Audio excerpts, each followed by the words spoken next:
Hi, Adam Gower here. My guest today, Matt Belcher, CEO and co-founder of Caltier, has set up a crowdfunding platform for both accredited and non-accredited investors that he has made accessible, truly accessible to all, with just a $500 minimum investment. Using Regulation A, Caltier invests in multifamily deals and even offers no minimum lock-in periods.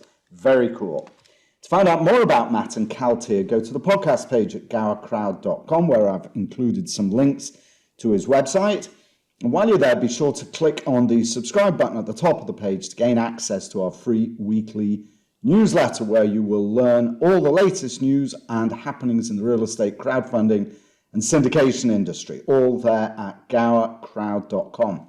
All right, without further ado, let's now hear from fellow Brit, Matt Belcher, CEO and co-founder at Caltier.fund. Here he is. Matt, what a pleasure to meet you. I'm glad that we had a chance to chat a little bit beforehand so I could discover that you are from the motherland, essentially. I suppose the father, I don't know, is it the fatherland now that we've got a king? I'm not really sure. It might be. Anyway, so I'm on your email list. I see you on LinkedIn all the time. I'm very interested. Tell me, what is Caltier? What is the kind of the mission for Caltier? How did it come about? It's like, what is Caltier? Right. What on earth is it? Well, first, thanks, Adam. Thanks so much for having me on. I mean, obviously a big fan of yours, and I know a lot of people love what you do and the information you share. So I really appreciate that. Thank you. Yeah. So I'm one of the founders, CEO of Caltier. Caltier stands for Calculating Tiers of Income. However cheesy that might be. When we were creating the company, we were whiteboarding and, just really brainstorming, and we had calculating tiers of income and all these words on a board. And someone said, let's just shorten it to Caltier. So we actually started out life. When I say started out, I'm talking mere 24 months ago as Caltier Realty. And now we're Caltier Inc. So we've really kind of zeroed in on that. And that's really where the company was born. So, Caltier is an equity crowdfunding platform that allows accredited and non-accredited investors using the Reg A exemptions to invest into our funds, which then invest into cash flowing multifamily. We're very focused on multifamily at the moment. And our whole goal in life is to give people an avenue for an alternative investment outside of the traditional stocks, bonds, shares, ETFs, so on and so forth. So we're a private fund using a private platform using Reg A. Like I say, folks can come in at $500. That's actually their beginning investment, but then their subsequent can be 50. So we have people that drop 50, 100,000, 200,000 in, and we have plenty of folks that every month they're just doing $50, $50, $50, $50. Interesting. So, all right. So let me ask you: Are you a sponsor or a platform or both? Actually, Both. In other words, are you a principal? Great question. So we're actually, we're not just connecting the dots. We're not just opening the door for people to say they can pick and choose investments off our platform. That's typically like a marketplace, right? We're actually the issuer and the manager of that fund, and then we're placing those monies and those investments into either fractional investments with partners, very credible, nationally known operators or issuers or whatever you want to call it, that would normally not be interested in non-accredited, especially. And then we're also doing direct, as we call them, direct acquisitions ourselves.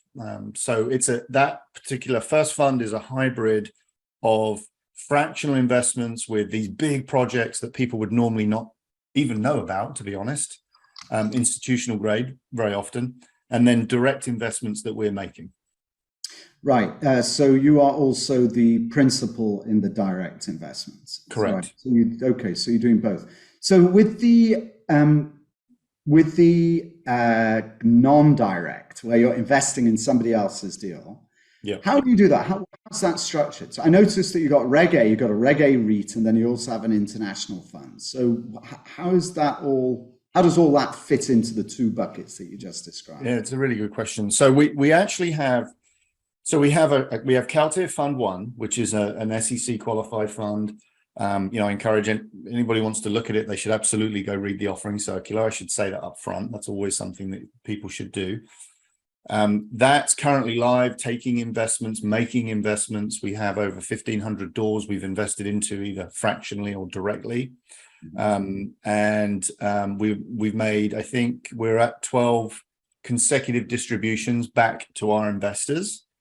And as of last month, we were averaging, as a cash on cash annualized return. So it's important people understand that as of that month, from January to last month, of about 6%. So we're doing very well. So when we invest into someone else's deal, we are investing just like, we're coming in typically to their LP structure. There are times where they want us to come in as a co-GP, but so far today, we've been making these fractional investments in there as an LP investor, sitting with their other LP investors. So you set up a limited partnership into which you bring your investors, do you? And that LP then invests in those deals. Correct. Yeah, the LP's already set up. So that's our Reg A fund, is actually an LP fund. So when investors come in, they're coming in as a limited partner, and then we're the managers of that, and we're deploying the capital into these investments. So the latest one we did was actually, we have a development deal, because we like to balance the pot, we like to balance the scales, sorry. That's we purchased a piece of land that's currently in the entitlement process in Southern California. So we've got, the majority of what we've got is cash flowing multifamily acquisition value add deals. We go in as, fractional investment into the LP, and then we do these directs where we own an apartment, and we've now done this land deal as a direct investment ourselves, which will be a 36-unit multifamily deal with retail. And what kind of size checks do you write to your LPs? To sponsors in the non-direct. To sponsors, right. So it's changing. I mean, we when we started, it was very small. We were making fractional amount, 20, 30, 40, 50,000, which back then was great for the investors, I would argue, because they, most of those deals, if you come in as an individual, they needed 150, 200,000. And they needed you to park the money for 5 years, and there was all the tie-ups and those things. If you knew about the deal, today we're carving out, $300,000, $400,000, $500,000, $600,000 checks, and we're moving up into the $1 million plus range here very soon, I would think. So we have this very big, or we are seeing exponential growth right now. I think mainly there's a lot of things we're doing on our side from a marketing perspective and performance, but I think one of the biggest drivers is just the desire of the community and people. They're looking for opportunities, they're looking for alternatives to the stock market, and we're sat there right in the pocket.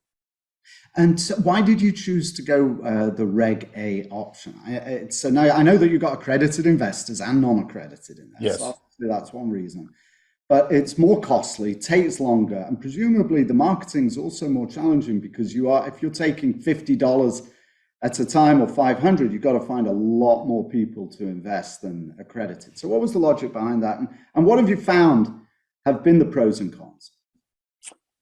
So my partners and I came from financing real estate, and I for my sins was involved in the EB5 industry. Quite significantly. I have a regional center here in San Diego. I was involved in another one with some partners. So, we were very comfortable with large scale real estate, and we were frustrated because we were wanting to deploy money into these multifamily deals. So this whole company was born out of frustration that I didn't have the financial capability to drop 250,000 or 150,000 even into deals, every time I saw an opportunity was passed over to me. I couldn't just drop 150, 200 grand into something. But we were at that stage where we were seeing all these deals, and we said, is there a way we can do this? How can we get involved? And that's when we started looking at crowdfunding. Of course, I would be amiss if I didn't mention folks like Fundrise, right, which are obviously just the gorilla in the market, have defined an industry, have defined a market. We're very grateful for the work they have done, because they've educated the market. But going back to the question about, so that's how it began. And then going back to the question about why did we do Reg A for non-accredited? Well, if you look at US household income, it's generally, depending on where you look, it's about 180 trillion, roughly. And about 50% of that is accredited investors. So you've got accredited investors manage about 50%. So we looked at them, we said, well, heck, there's a 50% of the marketplace that is probably desiring the type of things that we were, right? They might be hovering in and out of accreditation, right? You can have 2 jobs and be a professional with you and your partner and 2 kids and a house and very likely not accredited, right? There's a huge, hundreds and thousands of people that are out there that want to move forward in life and are limited because they're not accredited. So we thought, well, there's a huge marketplace, you know, it's at least 60 trillion, so it's 80 trillion. Let's go after that. Interesting. So what are the biggest challenges that you've had with Reg A? Compliance. Okay, brain damage. Yeah, I mean, the one thing with Reg A, which if anybody's deep dived into it, is, you know, there's a lot of pre-work to be done. I mean, if we were going after the accredited market, it's much easier, right? You can literally put a Reg D offering together, right, throw your documents together. There's a million attorneys out there that could probably help you with that. It doesn't cost too much. Everything's templated. Boom, you're off. As long as you're doing the rules correctly and you're approaching people in the right way and you're not saying things you shouldn't be saying, it's relatively easy. But there's also thousands of issuers out there doing that, right? And so what we're now also seeing is fatigue of the accredited investor market. I mean, I can't tell you how many times, and if any accredited investors are watching this, I'm pretty sure they're going to be nodding their head, which is they get one deal over here, they get another 5, and they all look the same. The pictures are different, right? The ROI is similar. The cash on cash return is similar. And so they're just inundated, which it could be a good and bad thing. But from an issuer's perspective, there is a fatigue. And so we realize, so while there's a lot of compliance on the Reg A side, and we have to be very cognizant of what we say, I can't promise any returns.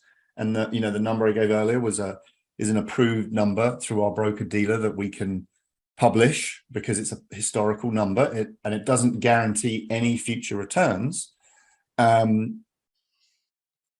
you get the compliance right, then really we're seeing that Reg A, once you get the machine working and you've built the machine, we find it a heck of a lot easier. I've raised money through accredited investors, and I can tell you this, once it works well, is a lot easier. I go to bed at night and I wake up in the morning and people have put money in the fund. Yeah, it's very cool, isn't it? Anything is kind of like that. I'll tell you, actually, it's interesting. One of the downsides to building an exceptionally effective marketing system, I'll just tell you this anecdotally, and then I'm going to ask you about marketing challenges, which is what I was really interested in, actually. But so when I first got into digital marketing, somebody said to me, "Oh yeah, wouldn't you just like to make money while you sleep?" And I thought, it's ridiculous. It sounded so salesy and pitch, like, right. What? It's like you're trying to sell, what are you trying to sell me? It's ridiculous. So anyway, over the last few years, I've built these systems. They're incredibly effective. But the downside is you can never escape, actually. When I get emails from people all the time, I saw your thing, I saw this, I've been tracking you or following you or whatever, and we want to do something with you. You gotta respond immediately. Right. So it's not like you're actually freed from working. In fact, you become tethered to it if you do it right. It's about, it's one of those kind of problems that you hope to have, but it is a downside, actually. So actually, on that topic then, what I was interested in hearing from you is, what are the marketing challenges? Or actually, how do you market Caltier and the deals you have? Like, what are the best, most effective ways that you have experimented with marketing to find? Let's talk about investors first, and then we can talk about developers or dealers. So can I make one comment to your comment there, Adam? Yeah. We can, this is a whole, probably over a lunch discussion, but I agree with you on the you can't escape thing. But, I also feel like, work is work. I mean, I was in the British Army. And so, the choice is, do you have to do something in life? And sitting on a chair doing nothing is work, digging ditches is work, and managing your digital marketing channels is work. So it's like choose your poison, right? It's what you do. That's exactly. Even if you win the lottery, now you got to figure out how to spend it without dying too soon of overindulgence. Yes, you have to manage your money, and exactly. Yes. So, all right, go on to marketing. Tell me about marketing. What are you doing and what's working for you? Yeah, we do all the things which probably you're not surprised about at all. We do a lot of Facebook. We do a lot of direct, using digital media, social media. We do a lot of off platform, as we call it, with partners that syndicate content for us and drive traffic from their communities. I'm a huge fan of that. I think you always have to have control over your own push out, as we call it, but I'm much more in favor of the push in. It gives third-party verification. It gives credibility if done well. And you go to folks who have a marketplace, and you may pay more through the nose for it, but I think in the long run it's way more valuable because you can pick and choose that community. So we do a lot of that. We have a very, very large mailing list. Which you're on. We mail out. I don't know if we've fine-tuned the tempo and the tone of voice over the last couple of years, and we now, we send an email out, we get it right, we get an influx of investment, and it's all about managing that relationship, not being, and you mentioned earlier, not being too salesy. Sometimes when we push up against that salesy barrier, we get comments back, so we come back a little bit off it, and it is a very tactile kind of back and forth thing. There's obviously automation, but we try not to do a ton of automation because we want to be more timely about what's happening in the marketplace. So there's a balance there that we do. One thing that's really interesting, statistics, I know you're really statistics driven, is a lot of folks will dabble. So they'll come on, they'll create an account, they'll dabble around, and then they'll sit on our mailing list for a few months. And it's the 7 touches or 10 touches, whatever you want to call it. And they'll watch videos, and then they'll put in $500. And then lo and behold, they'll put in 20,000 through their self-directed IRA or whatever mechanism, through their trust company or whatever. And so it's very interesting to see that pattern occur and what people are really looking for. I'm not a big believer in people. I don't think, especially in reggae and all these platforms like Republic, and I would love to hear more about what they think, but I don't think a lot of people land on these things and instantaneously make a bigger investment. I just don't. I think we're all busy. You got your partner, you got your life, you got your dog, you got work, your friends, car needs fixing. I think it's very much more of an iterative process. It's interesting that you say that, actually. So I had a conversation with Harold Hofer some years ago, right? Yeah. So he was one of the original founders of what was then called Rich Uncles. Yes. And his partner, Ray Wirth, who was chairman of CBR, he actually gave me a quote for the back of one of my books, which was kind of nice of him. And so I'm not sharing anything that's secret because he discussed it on the podcast, actually, Harold did. But their strategy was similar. It's now called Modiv, and it's, Aaron Halfacre's running that shop now. But they had a similar strategy. I think their minimum was $5. It was something ridiculously low. And my thought was, and they went after millennials. And I thought that was actually genius. I don't think they really conceived of it this way. But the reason I thought it was brilliant was because everyone talks about millennials being this left out generation that doesn't have the same wealth as their baby boomer parents, right? It's like a whole different generation. And it's much harder and to buy a house and that, all this kind of wealth building stuff that you would be used to. The baby boomers got advantage of right after the war, etc. However many years that was, in the decades after the war. But my thought was, yeah, but the millennials are the ones that are going to inherit all of that baby boom money and wealth. And so to bring them in today at $500 or $50 or some small amount and get and earn their confidence and their trust over time is what will kick up those much bigger investments when they start to inherit the wealth that's inevitably going to be coming their way anyway. So have there been any channels? I'm going to ask you the same question I asked Harold, and then I'll share with you what he told me, that you have found work particularly well in finding investors of any sort. Anything that's like really worked well, any channel or channel partner or anything in particular that's worked well? Yeah, definitely. So there's a definition, right? You got to look at before I sort of say what it is. But so we can look at what brings in the most accounts, and then we can look at what brings in the most investments, and there are data points that we're constantly looking at, right? Because I know if we just hammered Facebook, for example, if I said turn up our Facebook spend every day, triple it, we'd get loads and loads and loads and loads of accounts, but it doesn't necessarily translate into investment. So it's good for our investor decks, it's good for our investors in the company to look at, but it doesn't necessarily build our funds up. So there's a balance. Yeah, I would say it's mainly the off channel, so the partner route. So again, going to, you know, if we get something in Forbes or we get something in Yahoo or Penny Hoarder or something along those lines, Benzinga, that is a lot more powerful for us because those folks are looking for things already. So they're already at least tire kicking, or perhaps they're even sat in the car, right? They're ready to turn the key or press the button, whatever.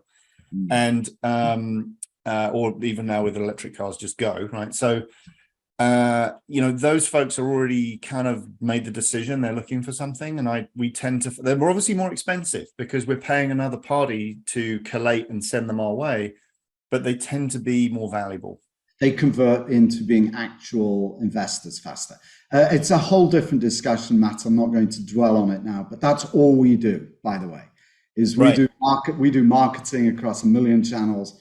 And the biggest challenge is that we can look at cost per lead, but it's actual cost per investment that's really the key metric. And it's not easy because you sometimes don't know where they come from either. But that's a whole if you got 7 to 10 touches, it could be anywhere. What was the first point of contact, right? And actually, what was the one that handed them over or converted them from being passive to active on the platform? Yes, that bit right there. I mean, I know we're short timing, but just, you know, we have folks where we see on the, you know, the Google tags, we know they've been on our mailing list, yet then we're like, oh, but they actually made an investment because they were just on our partner's page looking at something. So it's like, you tell me why they invested, unless I call them up and say, why did you just make that investment? They probably don't even know themselves. They're like, even then, exactly. And we tried to look at what was the first point of contact, like where was first contact? Right. And when you ask people, I find they don't know, they can't remember. They can't remember. They've said, because after that first, like anybody that lands on your website is going to pick up a pixel, they're going to pick up a Google tag. Right. And you're going to start advertising to them. So before they know it, they're going to start seeing you just about everywhere. See you on LinkedIn.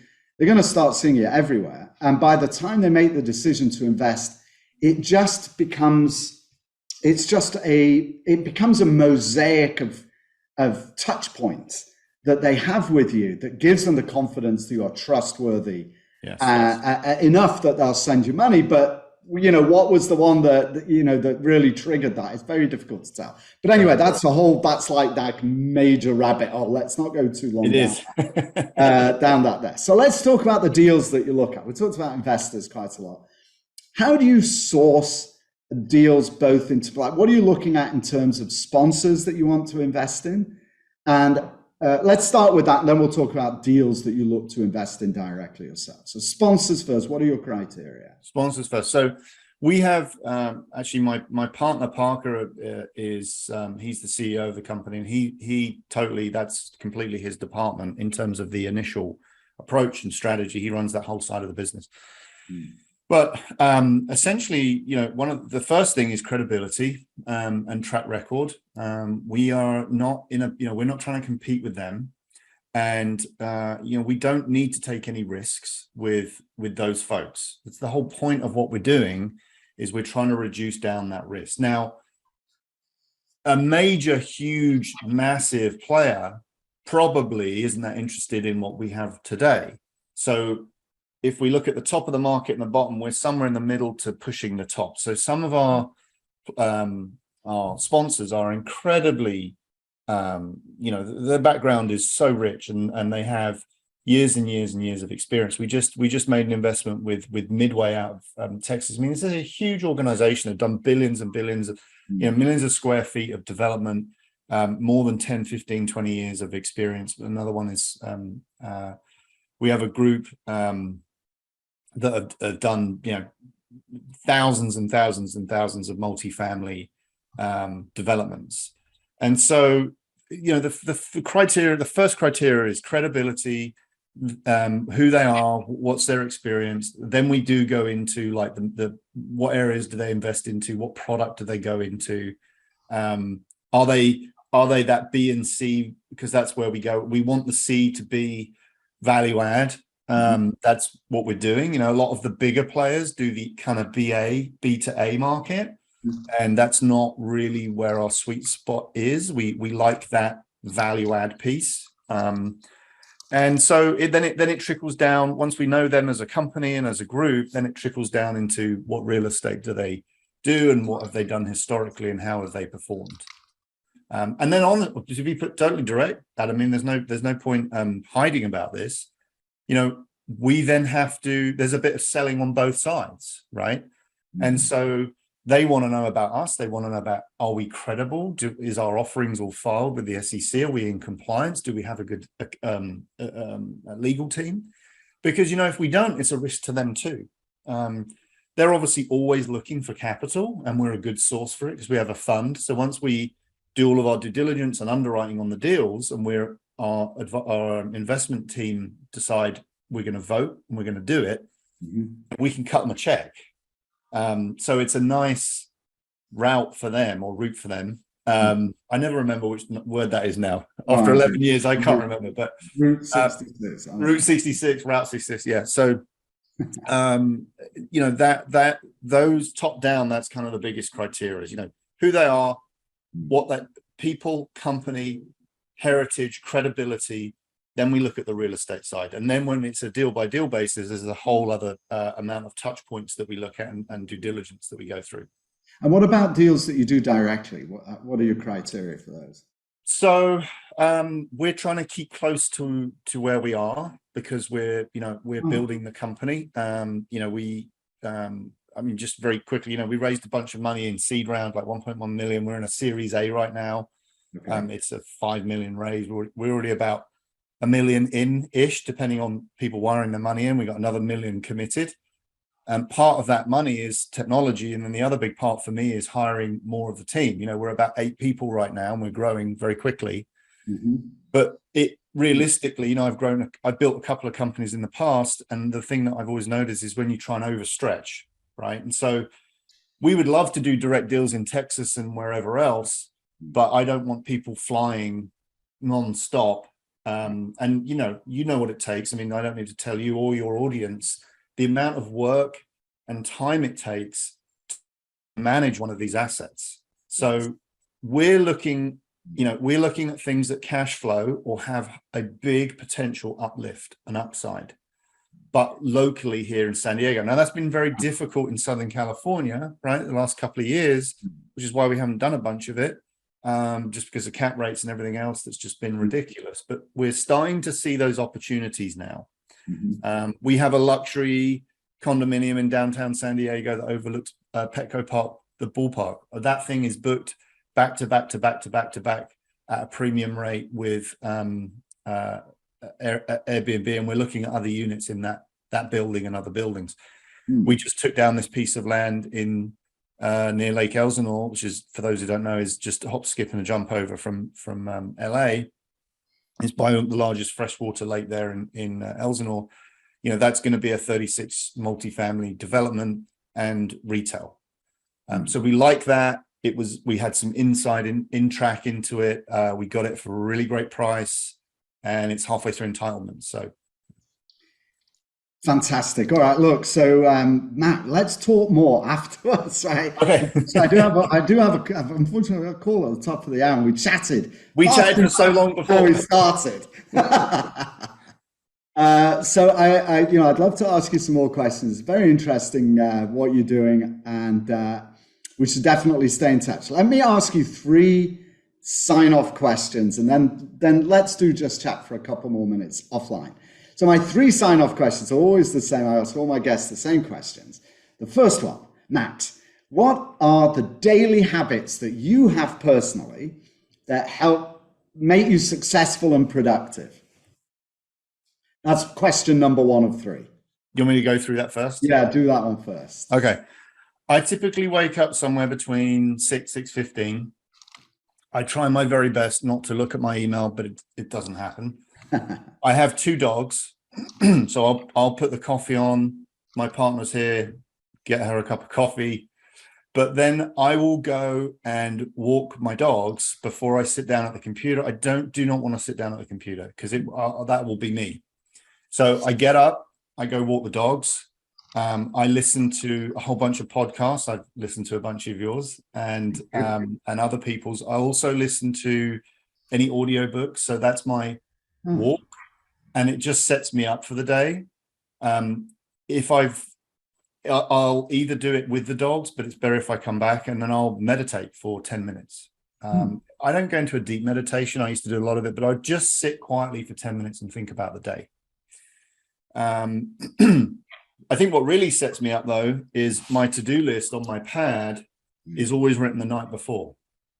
I have found for me that's the most valuable thing. If I can write that, even if it's 12 o'clock at night and my eyes are shutting, I'm like, gosh, if I can write down what I'm going to do in the morning, I'm set. Very good. Yeah, that's really interesting. All right, second of last 3 questions. What's been the hardest lesson you've learned in real estate? Oh my gosh, partnerships. Just working with the right people. Real estate, I don't care if you inherit $1 billion and then say, I want to start a real estate fund. You're going to need good people. You're going to need relationships with companies, partners, if you want to grow quickly. And so that, I think initially I thought it was more about, money and just find the right deal and get it done. And now I realize that the right deal, that's true, but part of the right deal is the people that are in it and who is involved, because real estate will change. Things will happen. The roof will get blown off in a wind thing. The AC will break. You need people that will care and you can trust. Last question. So for an investor, accredited or non-accredited, looking to invest in real estate through an online syndication of some sort, time, what advice would you give them, particularly in today's economic climate? Do your research. Take your time. Don't rush it. Read the offering circulars. Speak to the investment team or whatever mechanism they've got. Go read reviews. Go online. Prod around and take your time, because there's a lot of folks like us and other folks out there, and we're not all the same. Matt Belcher, CEO and co-founder of Caltier. Thank you so very much for being on my podcast. Thank you so much for having me. It's been an absolute pleasure. That was Caltier CEO and co-founder Matt Belcher. To learn more about Matt, go to the podcast page at gowercrowd.com and be sure to subscribe to our newsletter. It's the only one in the industry that focuses exclusively on real estate crowdfunding and syndication news, and where you will get free information and resources that you can use immediately. Subscribe to the newsletter. It's all there at gowercrowd.com. That's it. Thank you so much for joining me, Matt. It was a real pleasure to meet you and to learn about Caltier. I look forward to staying in touch. And thank you too for tuning in. I really hope that you found today's episode as interesting as I did, and I encourage you to go ahead and take a look at the Caltier website. It's very interesting. That's it for today. Be well, stay safe, and for now, this is Adam Gower signing off.